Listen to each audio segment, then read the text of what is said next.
বাংলাদেশের সবচেয়ে বড় সমস্যা সীমাহীন দুর্নীতি। স্বৈরাচারী সরকার এই দুর্নীতিকে বিশ্বের শীর্ষস্থানে নিয়ে গেছে। দুর্নীতির ফলে শুধু যে সবকিছুতে অবিশ্বাস্য রকম ব্যয়বৃদ্ধি পাচ্ছে তাই না, এর ফলে সরকার ও জনগণের সকল আয়োজন বিকৃত হয়ে যায়। সরকারের লক্ষ্য, নীতিমালা, প্রাতিষ্ঠানিক আয়োজন, সরকারি কর্মকর্তাদের দায় দায়িত্ব, যা কিছু কাগজে লেখা থাকে তার সব কিছু অর্থহীন হয়ে যায়। দেশ চলে অলিখিত আয়োজনে। সরকারকে চলতে হয়, ব্যবসায়ীকে চলতে হয়, শিল্পপতিকে চলতে হয়, বিনিয়োগকারীকে চলতে হয়, দেশের সকল নাগরিককে এই অলিখিত নিয়মে চলতে হয়। নাগরিককে এই অদৃশ্য জগতের সঙ্গে মোকাবেলা করে টিকে থাকার বিদ্যায় পারদর্শী হতে সাধনা করতে হয়।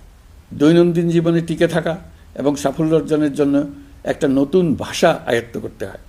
চারদিকে কী শব্দ বলা হচ্ছে, কাগজে কি লেখা হচ্ছে, তা মনে মনে দ্রুত অনুবাদ করে তার মর্মার্থ বুঝে নিতে হয়।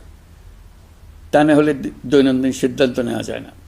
সবচেয়ে বড় মুশকিল হলো এর কোনো অভিধান নেই। কারণ ব্যক্তি বিশেষে, স্থান বিশেষে, পরিস্থিতি বিশেষে এর অর্থ ক্রমাগতভাবে পাল্টে যায়। পুরো বিশ্ব বুঝে গেছে আমরা জাতি হিসেবে সততার পরিচয় বহন করি না। এটা শুধু জাতীয় কলঙ্কের বিষয় নয়, আন্তর্জাতিক বাণিজ্যে এটা আত্মঘাতী বিষয়। দেশবাসীর মতো আন্তর্জাতিক সম্প্রদায়ও চায় আমরা দুর্নীতিমুক্ত হই, কারণ তারা আমাদের সঙ্গে ব্যবসা বাণিজ্য সম্প্রসারণ করতে চায়।